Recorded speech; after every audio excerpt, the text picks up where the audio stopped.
In the 20th century, many American composers have continued to breathe new musical life into the ancient texts.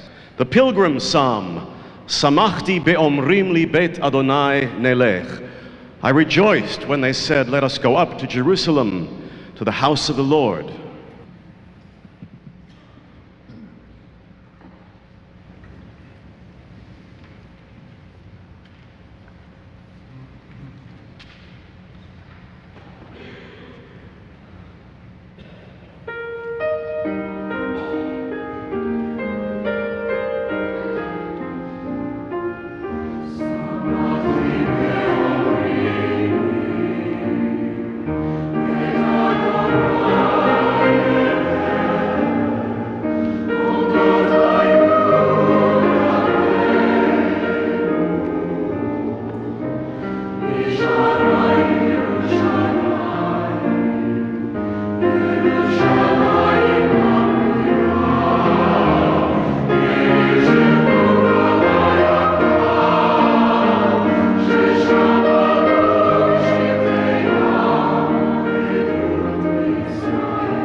All right, we are happy to have with us Cantor Charles Osborne talking about his wonderful composition that we just heard, Samachti. Charles, this is such a popular piece. How do you cope with all this fame and fortune? Well, fame. The fortune thing, I get my single-digit check every year from Transcontinental, and grateful for it. And occasionally, I'll go on YouTube, and I will see how many new versions of it there are posted, because it seems like every month somebody's posting a new version of Samachti. One of my colleagues who just took a position in Florida, who was our assistant cantor for a number of years, has been asked by her colleagues, so what was it like working with Samachti Boy? Meaning me, of course. And the answer is, as far as it all goes, it's kind of nice. It's kind of nice. It's nice. It's nice to be known for something. Let's put it that, something positive. Okay. So how did the piece come about? What or who inspired you? Was it a commission?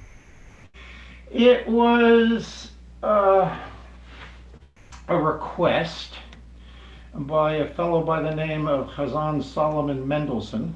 Sure.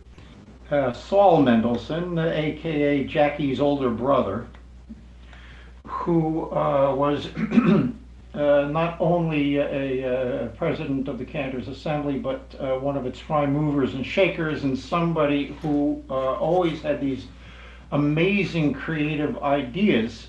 And it was sometime early in 1995 when I get a call from Saul, which I think is a popular TV show now anyway, but I get a call from Saul and he says to me that he wants a theme song for the 1996 Cantors Assembly Convention, which was held in Jerusalem in honor of the 2000th anniversary of the founding of the city of David. All right. So, I certainly was familiar with the text and also familiar with a number of settings, not the least of which was Hubert Parry's setting "I Was Glad," which is done at all of the great the coronations of the kings and queens of the UK, and that just seemed like a natural, Shir HaMa'alot, a pilgrim's song, and my first time in Jerusalem, so it resonated that way as well, and. So I started writing this thing. Actually, I could demonstrate a little bit of this if you like on the keyboard. Because I happen to have a keyboard handy. Yeah, so I was actually just, for you out in TV land, I was demonstrating to Professor Jacobson that this is my home studio, so I can magically appear in my main sanctuary or my chapel as the need arises here, but I'll keep it on green screen for the moment here. One of the things that I do when I'm composing is I try very hard not to get locked into anything too close. I'm not trying to necessarily write a tune per se. I'm just trying to get a sense of a feel of how I want it to feel, okay? So the first thing that comes out of my brain is... The next thing that comes out of my brain is...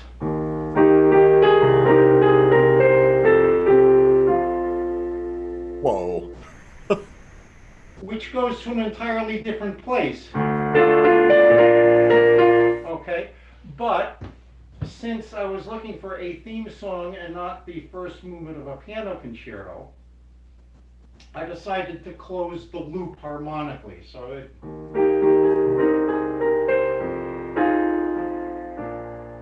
and there's your cadence establishing key, which in this case is E flat major, right? So there's your 5. Right, there's your 2, but it's actually functioning as 4. And then back to the 5. So now we've established our tonal center, which is E flat, and it also closes the loop of the song. Okay, so now I've got something I can work with.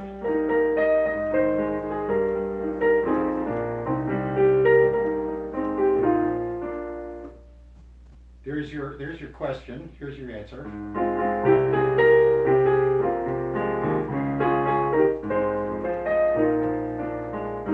I get to this point, and I've got way too many words for the tune that I want to do. So I did something inexcusable. I actually left out half a verse of the Hebrew. I was going to ask you about leaving out verse 5. Yeah? I said to myself, nobody's going to know this song after 1996. Nobody, so I could have, I still play with it in my mind. Sometime I'm going to go back and add that in.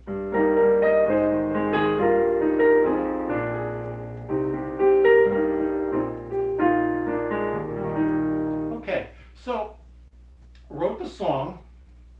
It was premiered at Kutcher's Hotel in the Catskills. Zichrono Livracha. Mrs. Kutcher was still there and alive at the time. At the 1995 Cantors Assembly Convention, and as soon as I was finished it, one of my colleagues comes up to me and says, how soon can you have a choral arrangement for that?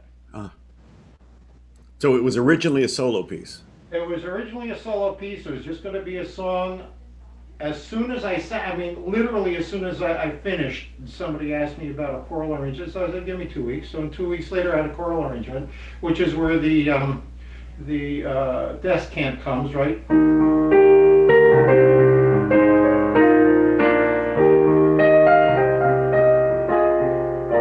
Right. So I wanted to ask you about the descant, which is a characteristic feature of English hymnody, and I just found this wonderful description by the composer Athelstan Riley. He says the effect is thrilling. It gives the curious impression of an ethereal choir joining in the worship below, and those who hear it for the first time often look up to the roof.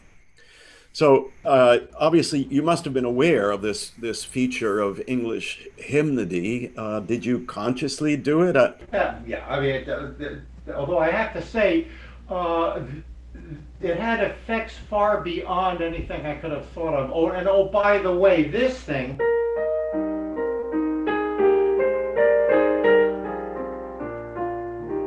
The introduction to the piece, I said to myself, I need an introduction.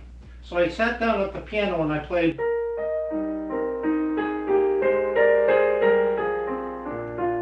Wrote it down. That was the introduction. It took me about 15 seconds. You make it sound easy. That is the first thing that popped into my head. All right, and it's stayed ever since. Yeah.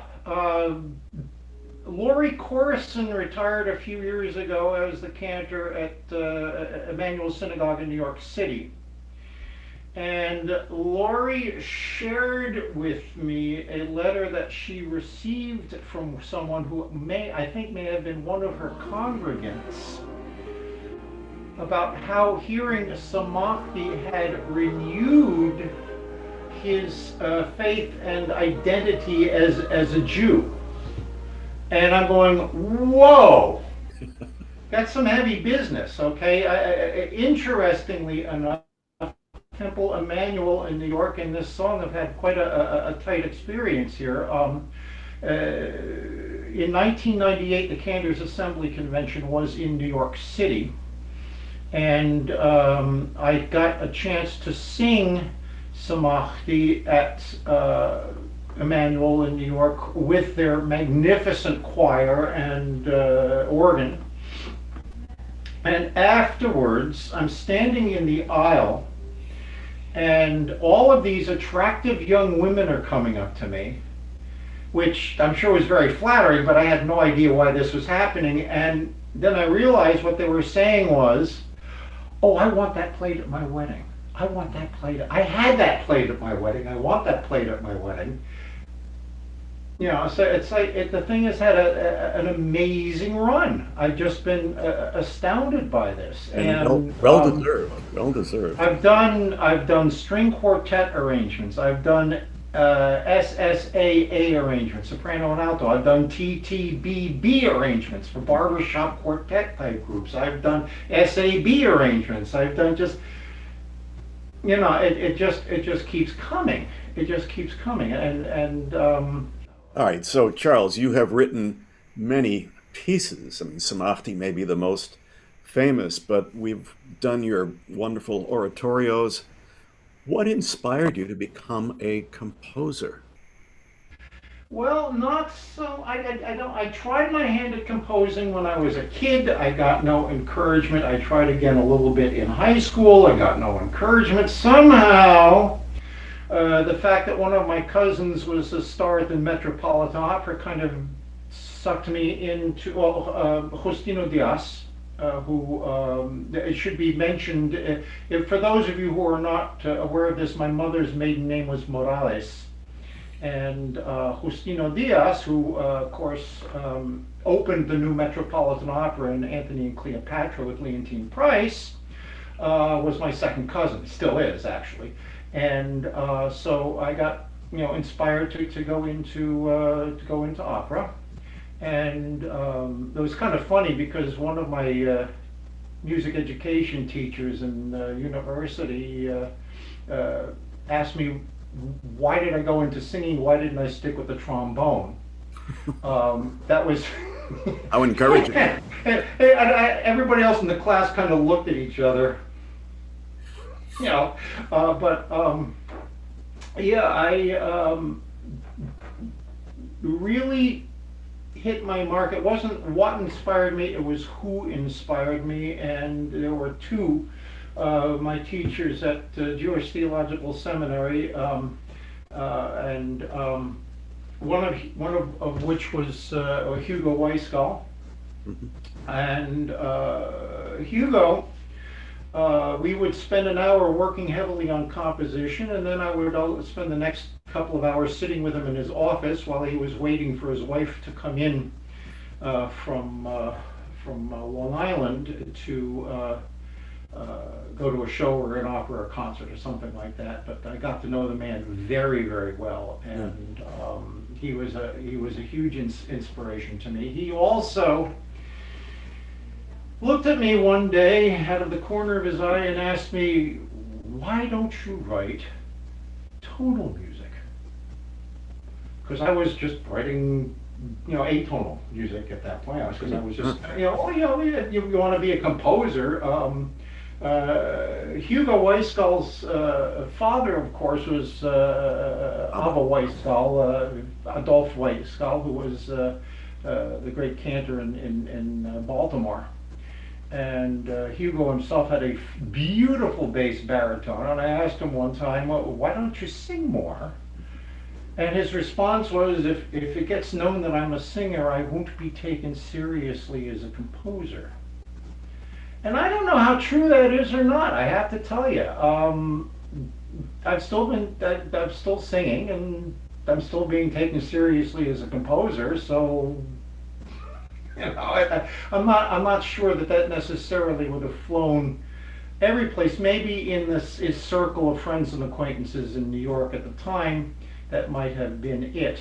The other influence was the great Miriam Gideon, who Hugo, as the chairman of the faculty of the then Cantors Institute, now H.L. Miller Cantorio School of Jewish Theological Seminary, had the great and good sense to hire. And Miriam basically opened my mind to the whole idea of looking at a sheet of manuscript paper as a gateway into a whole nother universe, and simple things, but such as, if you don't like the way something sounds, change it. Or if you're concerned that what you're writing sounds like something else, write it anyway, because ultimately everything is derivative. I think there's a certain wisdom to that. On the other hand, one of the things that my Rabbi Michael Dolden and I have spoken about from time to time is the amazing thing that all over the world at this moment, hundreds and perhaps thousands of people are writing songs and pieces of music, none of which are identical to any of the others. There are so many combinations. Somebody asked one of my friends, Joseph Ness, who was also a cantor and a fantastic composer, somebody asked him once if there were any similarities between his music and my music, and he thought for a moment and said, well, we use the same 12 notes.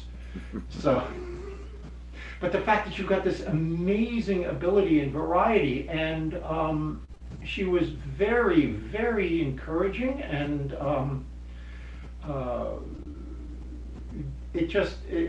under her tutorage, which was actually, there wasn't so much a teaching as it was her ability to allow me to trust my own musical aesthetics. That she was able to do, and this was